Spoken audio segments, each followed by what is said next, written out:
अब अगर कथा हम पूरी सुने, 7 दिन तक सुने, तो इस कथा से हमें क्या मिलेगा? कथा का फल क्या होता है? भंडारा का प्रसाद मिलेगा, रोज प्रसाद मिलेगा, वो एक बहुत छोटी मोटी बातें हैं। कथा का सुनने का फल क्या होता है? तो गोस्वामी जी कहते हैं, सुनि समझहि जन मुदित मन। राम कथा सुनने का फल क्या होता है? तो गोस्वामी जी कहते हैं, सुनि समझहि जन मुदित मन और मज्जहि अति अनुराग। इसमें जो अनुराग पूर्वक स्नान करेगा इस सरोवर में, तो लहहि 4 फल, वो 4 फल पाएगा। और कब पाएगा? मरने के बाद नहीं, मरने के बाद नहीं। कबीर ने कहा था इसी मगहर से, जीवत मामों को मिलो, जो मिलना हो जीते जीते जी मिले। अच्छा, कोई कहे कि मरे के बाद राम जी मिलते हैं, मरे के बाद, तो मरे के बाद राम जी मिलते हैं कि नहीं मिलते, इसका सबूत क्या है ना? मरने के बाद वैकुंठ मिलता है, मरने के बाद मोक्ष मिलता है, मरने के बाद राम जी मिलते हैं। कबीरदास इसके पक्ष में, कबीर जीवत मामों को मिलो, जीवत में जो मिलना है जीते जी मिले। गोस्वामी जी कहते हैं, जो राम कथा सुनेगा तो लाहे 4 फल अछत तनु, माने ये शरीर रहते रहते उसको 4 फल मिलेंगे। कौन कौन से? धर्म, अर्थ, काम और मोक्ष। राम कथा सुनने के ही 4 फल लिखे हैं शास्त्रों में, धर्म, अर्थ, काम, मोक्ष। ठीक समझिएगा। राम कथा का पहला फल है धर्म। धर्म माने क्या होता है?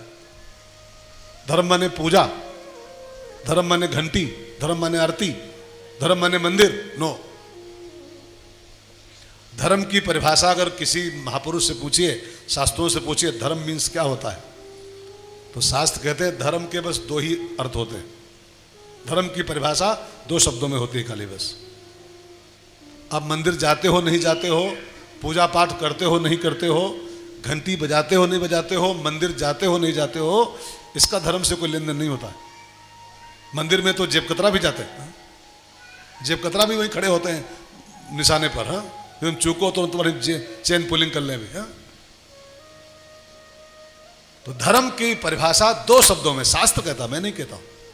एक पहला शब्द है विधि और दूसरा शब्द है निषेध, इसको धर्म कहते हैं। बस विधि निषेध।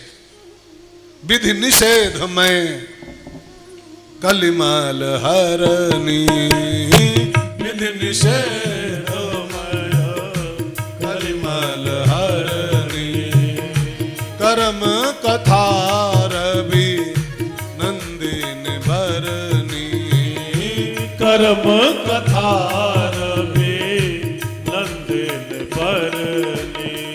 विधि और निषेध का ज्ञान होना ही धर्म कहलाता है। विधि माने क्या होता है? अलाउड। विधि माने अलाउड अंग्रेजी बोले तो, और निषेध माने नॉट अलाउड। बस इन्हीं 2 शब्दों का ज्ञान हो जाए, आप धर्मात्मा हो गए। और ये 2 ज्ञान नहीं है तो चाहे चंदन लगाते हो 2 किलो रोज चंदन, और माला चाहे पहनते हो 15-16, मंदिर चाहे जाते हो 3-4 बार दिन भर में, आप धर्मात्मा नहीं हो। बाकी चाहे जो हो, धर्मात्मा नहीं। विधि निषेध का ज्ञान होना चाहिए, अलाउड एंड नॉट अलाउड। ये करना चाहिए और ये नहीं करना चाहिए, इस 2 बात का ज्ञान हो जाए, इन 2 बातों का, ये करो और ये मत करो। विधि माने ये करो और निषेध माने ये मत करो, है ना? बस यही 2 बातों का ज्ञान हो जाए, यही धर्म है। और ये ज्ञान कराएगी आपको राम कथा, विधि निषेध का ज्ञान 9 दिन में, ये धर्म है। दूसरा फल होता है राम कथा का अर्थ। ध्यान देकर सुनिएगा बहुत कायदे से। अर्थ माने क्या होता है? अब अर्थ को अगर सामान्य अर्थ में ले तो पैसा, पैसा अर्थ माने पैसा।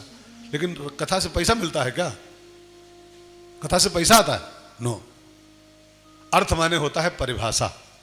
परिभाषा आपको यहीं बैठे बैठे आप कई बार चौंकोगे, 7 दिन में चौंक जाओगे जब व्यासगद्दी बोलेगी तो, अरे इतने दिन से हम रामायण का पाठ कर रहे हैं, इतनी कथाएं सुन चुके हैं, इसका अर्थ ये होता है, आज मालूम हुआ। अर्थ माने डिफिनेशन, अर्थ माने परिभाषा। और जब राम कथा सुनोगे तो आपको रोज रोज रोज नए नए अर्थ ये कथा देगी, नई नई परिभाषाएं आपको देगी, अर्थ देगी। ठीक है? अर्थ माने पैसा मत करना कि वो पैसा मिलेगा, नाच मेरी बुलबुल तुझे पैसा मिलेगा। कथा सुन के पैसा नहीं मिलता है। टेंट वाले साउंड वाले भले पाते हो, लेकिन आप 1 पैसा नहीं पाओगे। आपका उल्टा खर्चे होगा, कुछ खर्चा होगा 2-4 हज़ार रुपया। तो कथा में आप पैसा नहीं, अर्थ माने परिभाषा मिलती नहीं। तीसरा शब्द है, तीसरा फल राम कथा सुनने का, काम। धर्म अर्थ काम। और काम की परिभाषा क्या है? काम माने क्या होता है?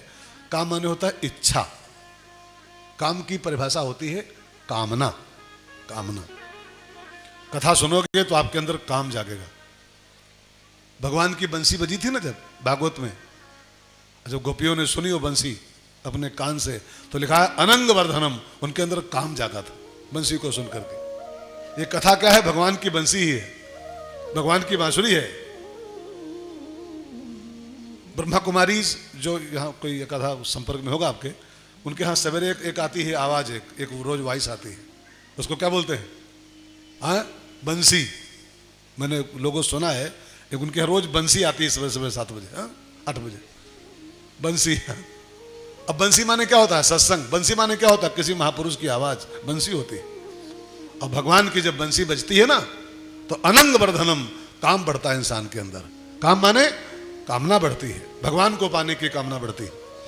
कथा सुनने के बाद भगवान को पाने की इच्छा पैदा होती। शंकर जी कथा सुनेंगे, अभी आप सुनेंगे, शंकर जी कथा सुने तो उनके अंदर काम जागा। अब कहीं भी दर्शन होए, अब राम दर्शन कैसे हो? राम जी कैसे मिले? तो कथा सुनने के बाद राम दर्शन की इच्छा पैदा होती है, ये काम है। ठीक है, काम। और अगला अंतिम जो फल है कथा सुनने का, वो है मोक्ष। मोक्ष।